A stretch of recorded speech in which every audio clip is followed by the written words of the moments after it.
कधी विचार केलाय का का लाखो लोक आजही जय श्रीराम म्हणून किंवा जय श्रीराम म्हणताच भाऊक होतात?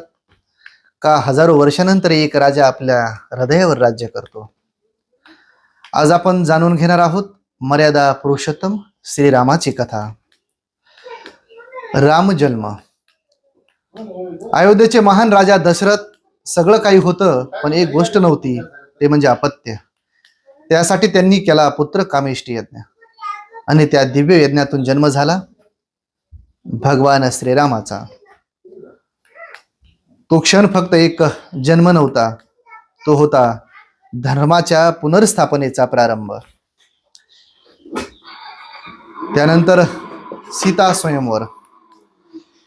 मिथिलेचा राजा जनकाने ठेवली होती एक अट, जो शिवधनुष्य उचलेल, मोडेल, तोडेल तोच सीतेचा पती. मोठमोठे राजे अपयशी ठरले, पण एक साधा शांत राजकुमार पुढे आला. श्रीरामाने सहज धनुष्य उचलला आणि ते एका क्षणात मोडला. हा पराक्रम नव्हता, ही होती नियतीची सुरुवात. नियती बघा काय असते. राजा असून सुद्धा वनवास. राज्याभिषेकाच्या आधीच रामांना मिळाला 14 वर्षाचा वनवास. कोणीही विरोध करू शकत होतं किंवा करू शकलो असतो, पण रामांनी काय केलं? आपल्या वडिलांचं वचन पाळलं. सीता आणि लक्ष्मणही त्यांच्यासोबत निघाले. राजा असूनही त्यांनी साधं जीवन जगलं.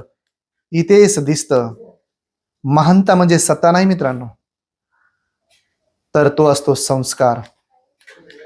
एवढ्यावर हा वनवास भागत नाही. रावणासोबत युद्ध, तेव्हा रावणाने सीतेचं अपहरण केलं. तेव्हा सुरू झाली धर्म आणि अधर्माची लढाई.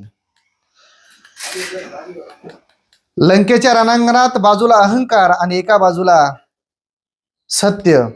श्रीरामाने रावणाचा वध केला आणि जगाला दाखवून दिलं सत्याचा विजय नेहमीच होत असतो. आज आहे रामनवमी.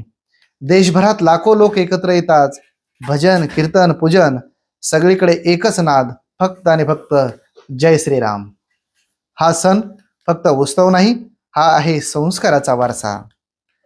श्रीराम आपल्याला शिकवतात, सत्यावर ठाम राहा, कर्तव्य कधीही सोडू नका आणि प्रत्येक नातं प्रामाणिकपणे जपा. चला तर मंडळी, या रामनवमीला फक्त साजरी करू नका, तर एक संकल्प करा रामासारखं जीवन जगण्याचा.